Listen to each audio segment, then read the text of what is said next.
Hi. അപ്പൊ ആദ്യം തന്നെ എല്ലാവർക്കും നല്ല അടിപൊളി ഒരു ഹാപ്പി ന്യൂ ഇയർ പറയുന്നു. ഇപ്പൊ ആലോചിക്കുമോ എല്ലാവരും ഹാപ്പി ന്യൂ ഇയർ ഒക്കെ പറയുന്നത് എന്ത് പുതിയ വർഷം എന്നൊക്കെ ആലോചിക്കുന്നുണ്ടായിരിക്കാം. ബട്ട് സ്റ്റിൽ എന്നാലും നമുക്കൊരു സന്തോഷമാണല്ലോ അങ്ങനെ ഹാപ്പി ന്യൂ ഇയർ എന്ന് പറയുന്നത്. എല്ലാവരും എനിക്ക് തോന്നുന്നു വീട്ടിലൊക്കെ ആയിരിക്കും. നിങ്ങൾക്ക് 5-ാം തീയതിയാണ് ക്ലാസ് തുടങ്ങുന്നത്. എനിക്ക് കുറച്ച് കുട്ടികൾക്ക് ഹിന്ദി എക്സാം മാറ്റി വെച്ച് ഹിന്ദി എക്സാം നടക്കുന്നുണ്ടായിരിക്കാം. ബാക്കിയുള്ളവർക്ക് അതിൻ്റെ എക്സാമും കാര്യങ്ങളൊന്നുമില്ല, ക്ലാസ് ആയിരിക്കും മിക്കവാറും, മോസ്റ്റ് പ്രോബ്ലി. സോ എനിവേ എല്ലാവർക്കും ഒന്നുകൂടെ ഹാപ്പി ന്യൂ ഇയർ പറയുവാണ്. ഹാപ്പി ന്യൂ ഇയർ പറയുന്നതിൻ്റെ കൂടെ തന്നെ നമുക്ക് നോക്കേണ്ട ഒരു സംഭവമുണ്ട്. ഇതുവരെ നമ്മൾ ആദ്യം ഓണം എക്സാം എന്ന് പറഞ്ഞു, പിന്നെ ക്രിസ്മസ് എക്സാം എന്ന് പറഞ്ഞു. അപ്പോൾ ഇത് രണ്ടും കഴിഞ്ഞു. ഇനി നമുക്ക് അടുത്ത കടമ്പയുള്ളത് ഇപ്പം ഇമീഡിയറ്റ് ആയിട്ടുള്ളത് നമ്മുടെ മോഡൽ എക്സാം ആണല്ലേ. അപ്പോൾ മോഡൽ എക്സാമിന് വേണ്ടിയുള്ള സംഭവം കാര്യങ്ങളൊക്കെ നമുക്ക് ഇപ്പോഴേ തുടങ്ങി വെക്കണം. ഓക്കെ, അപ്പോൾ അതിന് മുന്നേ നമുക്ക് ആദ്യം അറിയേണ്ടത് കുറേ ചാപ്റ്റേഴ്സ് നിങ്ങൾ പഠിച്ചു കഴിഞ്ഞല്ലേ. ഫസ്റ്റ് ടേമിലും സെക്കൻഡ് ടേമിലും എല്ലാം പഠിച്ചത് നമ്മൾ കൃത്യമായിട്ട് ഫസ്റ്റ് ടേമിൽ പഠിച്ചത് നമ്മൾ സെക്കൻഡ് ടേമിൽ പഠിക്കാൻ എന്നുള്ള രീതിയിൽ പഠിച്ചു, അതിൻ്റെ എക്സാം എഴുതി. അപ്പം ഇനി തേർഡ് ടേമിൽ മാത്രമായിട്ട് നിങ്ങൾക്ക് പഠിക്കാൻ എത്ര പോർഷൻ ഉണ്ട്, മൊത്തത്തിൽ എത്ര ഉണ്ട്, അതേപോലെ ഇതിൻ്റെ ഇമ്പോർട്ടൻസ്. ഓക്കെ, മോഡൽ എക്സാം എല്ലാ ആൾക്കാരും ഭയങ്കര ലാഘവത്തോടെ എടുക്കുന്നൊരു സംഭവമാണ്. കാരണം ഇതൊക്കെ നമ്മളിനി മെയിൻ എക്സാമിന് പഠിക്കാം, മെയിൻ എക്സാമിന് ടൈം ഉണ്ടല്ലോ, ഇത് ജസ്റ്റ് ഒരു എന്താ പറയുക ചുമ്മാ പോയി എഴുതുന്നൊരു സംഭവമായിട്ടാണ് മിക്ക ആൾക്കാരും കാണുന്നത്. സോ അത് നമുക്ക് നടക്കത്തില്ല. കാരണം ഇതിന് നിങ്ങൾ പഠിച്ചു കഴിഞ്ഞാൽ നിങ്ങൾക്ക് പിന്നുള്ള നിങ്ങളുടെ മെയിൻ എക്സാമിന് സംഭവം കാര്യങ്ങൾ വരുമ്പോൾ കുറച്ചുകൂടെ സിമ്പിളായിരിക്കും.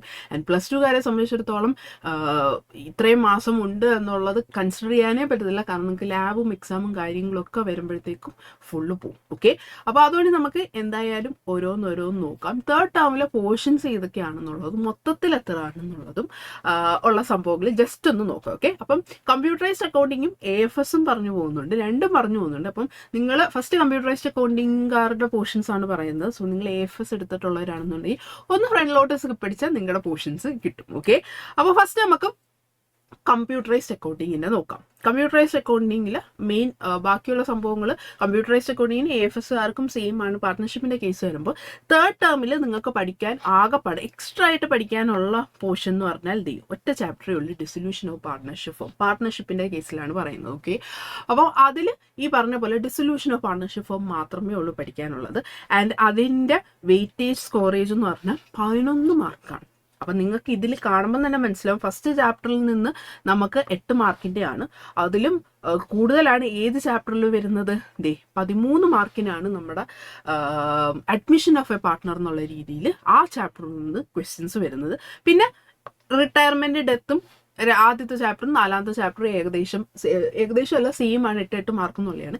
പിന്നെ ഏറ്റവും ഇമ്പോർട്ടൻ്റ് ആയിട്ട് പഠിക്കേണ്ട പോർഷനാണ് dissolution of a partnership firm എന്ന് പറയുന്നത്. അത് കൃത്യമായിട്ട് പഠിക്കണം. അത് എനിക്കൊന്ന് ലാസ്റ്റ് ചാപ്റ്റർ ആകുമ്പോഴത്തേക്ക് എല്ലാവരും കുഴപ്പമില്ല, ബാക്കിയുള്ള അതിൽ നിന്നായിരിക്കും കൂടുതൽ ചോദിക്കുന്നത് എന്നുള്ള രീതിയിലായിരിക്കും. പക്ഷെ കഴിഞ്ഞ വർഷം നിങ്ങൾ പ്രീവിയസ് ഇയർ ക്വസ്റ്റ്യൻ എടുത്ത് നോക്കിയാൽ മതി, നിങ്ങളുടെ സീനിയേഴ്സ് എഴുതിയ ക്വസ്റ്റ്യൻ എടുത്ത് നോക്കിയാൽ നിങ്ങൾക്ക് മനസ്സിലാവും ഡിസൊല്യൂഷൻ ഓഫ് എ പാർട്ട്ണർഷിപ്പ് ഫോമിൽ നിന്ന് കുറേ ക്വസ്റ്റ്യൻസ് വന്നിട്ടുണ്ട്. അപ്പോൾ അത് കൃത്യമായിട്ട് നമുക്ക് പഠിക്കണം, നോക്കണം. അപ്പം ഇതിൽ നിന്ന് നിങ്ങൾക്ക് തേർഡ് ടേമിൽ എക്സ്ട്രാ ആയിട്ട് പഠിക്കാനുള്ള ഒരു ചാപ്റ്റർ തന്നെ ഡിസൊല്യൂഷൻ ഓഫ് എ പാർട്ട്ണർഷിപ്പ് ഫോമാണ്. ആൻഡ് അത് ഇമ്പോർട്ടൻ്റ് ആണ്. നിങ്ങൾ അഡ്മിഷൻ എങ്ങനെ പഠിക്കുന്നു അതേപോലെ ഇമ്പോർട്ടൻസ് കൊടുത്ത് പഠിക്കേണ്ടതാണ് dissolution of a partnership firm എന്ന് പറഞ്ഞാൽ. കാരണം എന്താണ്, അതിന് 11 വെയിറ്റേജ് സ്കോറേജ് വരുന്നത്. ആൻഡ് പിന്നെ വരുന്നത് നിങ്ങളുടെ കമ്പ്യൂട്ടറൈസ്ഡ് അക്കൗണ്ടിങ് എന്ന് പറയുന്ന, നിങ്ങൾ കമ്പ്യൂട്ടറൈസ്ഡ് അക്കൗണ്ടിങ് എടുത്തിട്ടുള്ളവരാണെന്നുണ്ടെങ്കിൽ നിങ്ങൾക്ക് വരുന്ന സംഭവം എന്ന് പറഞ്ഞാൽ എന്തായിരിക്കും വരുന്നത്, ആ പാടെ ടോട്ടലി എത്ര മാർക്കിനുള്ള സംഭവമാണ് വരുന്നതും കുറച്ച് മാർക്കിനുള്ള സംഭവമേ വരുത്തുള്ളൂ. ഓക്കെ, അപ്പോൾ അതിൽ ഈ പറഞ്ഞ പോലെ 20 മാർക്സ് ആണ് നിങ്ങൾക്ക് ടോട്ടലി കമ്പ്യൂട്ടറൈസ്ഡ് അക്കൗണ്ടിങ് എന്നുള്ള രീതിയിൽ വരുന്നത്. ഇത് നിങ്ങളുടെ ടോട്ടലുള്ളതാണ് ഇവരിവിടെ കൊടുത്തേക്കുന്നത്. ഓക്കെ, 20 മാർക്സിനുള്ളതാണ് നമുക്ക് വരുന്നത്. ആൻഡ് ലാസ്റ്റ് ഒറ്റൊരു ചാപ്റ്ററേ ഉള്ളൂ നിങ്ങൾക്ക് പഠിക്കാനുള്ളത്, ഡേറ്റാബേസ് മാനേജ്മെൻ്റ് ആണ്. ആ ഡേറ്റാബേസ് മാനേജ്മെൻറ്റിൽ ഈ പറഞ്ഞ പോലെ 2 മാർക്ക് എന്നുള്ള രീതിയിലുള്ള സിമ്പിൾ ചാപ്റ്ററാണ്, നമുക്ക് പെട്ടെന്ന് പഠിച്ചെടുക്കാൻ പറ്റും, വലിയ കൺഫ്യൂഷനോ കാര്യങ്ങളൊന്നുമില്ല. ഇതിൻ്റെ തിയറീനെയും കാട്ടി കൂടുതൽ നിങ്ങൾക്ക് ഇമ്പോർട്ടൻസ് കൊടുത്ത് പഠിക്കേണ്ട പ്രാക്ടിക്കൽസ് ആണ്. ഓക്കെ, അപ്പം പ്രാക്ടിക്കൽസ് ചെയ്യണമെന്നുണ്ടെങ്കിൽ തിയറി പഠിക്കണം. അപ്പം തിയറി പഠിച്ചിട്ട് പ്രാക്ടിക്കൽസും നല്ലോണം ചെയ്യുക. പ്രാക്ടിക്കൽസിനാണ് നിങ്ങൾക്ക് 40 മാർക്ക് എന്നുള്ള രീതിയിൽ വരുന്നത്. 60 മാർക്ക് മാത്രമേ ഉള്ളൂ എന്ത് വരുന്നത്, ഈ പറഞ്ഞ പോലെ നിങ്ങൾക്ക് തിയറി എന്നുള്ള രീതിയിൽ അല്ലെങ്കിൽ നിങ്ങൾ എക്സാം എന്നുള്ള രീതിയിൽ എഴുതുന്നുള്ളൂ. ബാക്കി 40 മാർക്സും എന്താണ് പ്രാക്ടിക്കൽസ് ആണ്. സോ നിങ്ങളെ സംബന്ധിച്ചിടത്തോളം പഠിക്കാനുള്ള തിയറി എന്നുള്ള രീതിയിൽ പഠിക്കണം, പ്രാക്ടിക്കൽസ് നല്ലോണം പഠിച്ചു വെക്കുക. അപ്പം ഇതിൽ തിയറി എന്നുള്ള രീതിയിൽ കമ്പ്യൂട്ടറൈസ്ഡ് അക്കൗണ്ടിങ്ങിൽ നിങ്ങൾക്ക് ഡേറ്റാബേസ് മാനേജ്മെന്റ് സിസ്റ്റം എന്ന് പറയുന്ന ഒരു എക്സ്ട്രാ ഒരു ചാപ്റ്റർ ഉള്ളൂ. അത് നിങ്ങൾക്ക് നോക്കുമ്പോൾ തന്നെ മനസ്സിലാവും ചെറിയൊരു ചാപ്റ്ററാണ്. ഓക്കെ, പെട്ടെന്ന് വലിയ സംഭവം കാര്യങ്ങളൊന്നുമില്ല, സിമ്പിളായിട്ട് നമുക്ക് പഠിച്ചു പോകാൻ പറ്റുന്നതാണ്. ആൻഡ് നെക്സ്റ്റ് വൺ നോക്കാം. യെസ്, അടുത്തത് AFS കുട്ടികളുടെ ആണ്. AFSകാരുടെയും നമുക്ക് എന്താണ് മെയിൻ, നിങ്ങൾ നേരത്തെ പറഞ്ഞ സംഭവം ഇതൊക്കെ സെയിം ആണ്. ഓക്കെ, പാർട്ട്ണർഷിപ്പിന്റെ കേസ് സെയിം ആണ്. നിങ്ങൾക്ക് എക്സ്ട്രാ ആയിട്ട് പഠിക്കാനുള്ള ഏതാണ് റെസൊല്യൂഷൻ ഓഫ് പാർട്ണർഷിപ്പ് ഫേം ആണ്, അതിലെയും വെയിറ്റേജും 11 മാർക്ക് എന്നുള്ള രീതിയിൽ സെയിം ആണ്, അതിൽ വ്യത്യാസമില്ല. ഓക്കെ, ആൻഡ് നിങ്ങൾക്ക് വ്യത്യാസം വരുന്നത് എവിടെയാണ്? ഇവിടെ നിങ്ങളുടെ AFSൽ വരുമ്പോഴാണ് വ്യത്യാസം വരുന്നത്. കാരണം എന്താണ്? നിങ്ങൾക്ക് പ്രാക്ടിക്കൽ എന്നുള്ളൊരു സംഭവം ഇവിടെ വരുന്നില്ല. ഓക്കെ, മറ്റിടത്ത് നിങ്ങൾക്ക് പ്രാക്ടിക്കൽ എന്നുള്ളൊരു സംഭവം വരുന്നുണ്ട്, ഇവിടെ പ്രാക്ടിക്കൽ എന്നുള്ളൊരു സംഭവം നിങ്ങൾക്ക് വരുന്നില്ല. ആൻഡ് ഇവിടെ എന്താണ് നിങ്ങൾക്ക് തേർഡ് ടേമിൽ പഠിക്കാനുള്ള ചാപ്റ്റർ എന്ന് പറഞ്ഞാൽ, എക്സ്ട്രാ ആയിട്ട് പഠിക്കാനുള്ള ചാപ്റ്റർ എന്ന് പറഞ്ഞാൽ ക്യാഷ് ഫ്ലോ സ്റ്റേറ്റ്മെന്റ് ആണ്. ആൻഡ് ക്യാഷ് ഫ്ലോ സ്റ്റേറ്റ്മെന്റിൽ ഈ പറഞ്ഞ പോലെ ശ്രദ്ധിക്കേണ്ട കുറേ സംഭവം കാര്യങ്ങളും ഉണ്ട്.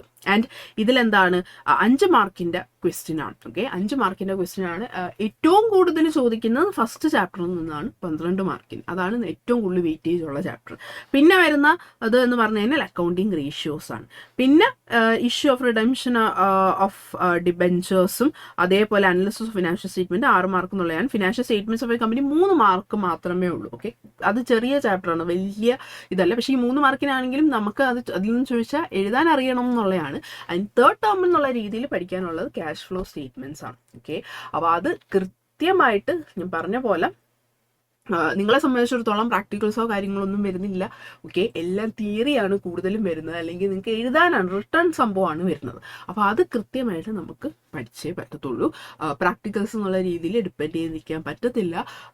എഴുതി തന്നെ നിങ്ങളെ സംബന്ധിച്ചിടത്തോളം മാർക്ക് വാങ്ങിക്കുക എന്നുള്ളതാണ്. അപ്പോൾ അതുകൊണ്ട് ഒരേ ഇമ്പോർട്ടൻറ്റ് കമ്പ്യൂട്ടറൈസ്ഡ് അക്കൗണ്ടിങ് അവരെ സംബന്ധിച്ചിടത്തോളം 20 മാർക്ക് എന്നുള്ള രീതിയിലുള്ളതുകൊണ്ട് അവർക്ക് കുറച്ചുകൂടെ എളുപ്പമാണ്. നിങ്ങളെ സംബന്ധിച്ചിടത്തോളം അങ്ങനെയല്ല, കുറച്ചുകൂടെ വെയിറ്റേജ് കൂടുതലാണ് AFSൽ വരുമ്പോൾ. അപ്പോൾ അത് കൃത്യമായിട്ട് നിങ്ങൾ ഇതുവരെ പഠിച്ചിട്ടുള്ള കാര്യങ്ങളും അതേപോലെ പുതിയ പഠിക്കാൻ പോകുന്ന കാര്യങ്ങളും എല്ലാം കൃത്യം നിങ്ങൾക്ക് സെക്കൻഡ് ടേമിൽ ഈ പറഞ്ഞ പോലെ സെക്കൻഡ് ടേം പോർഷൻസ് മാത്രം പഠിക്കാമെന്നുള്ളൊരു ഓപ്ഷൻ ഉണ്ടായിരുന്നു. പിന്നെ വേണമെങ്കിൽ ഫസ്റ്റ് ടേമിൻ്റെ നോക്കിയാൽ മതി, കാരണം ഫസ്റ്റ് ടേമിൽ പോർഷൻസ് കുറവായിരുന്നു. പക്ഷെ തേർഡ് ടേമിലോട്ട് വരുമ്പോഴത്തേക്കും തേർഡ് ടേമിലെ പോർഷൻ മാത്രം പഠിച്ചുകൊണ്ടിരിക്കാൻ നമുക്ക് ടൈമില്ല. തേർഡ് ടേമിലെ പോർഷൻസും പഠിക്കണം, അതോടൊപ്പം തന്നെ ഫസ്റ്റ് ടേമിലും സെക്കൻഡ് ടേമിലും പഠിച്ചതും പഠിക്കേണ്ടി വരും.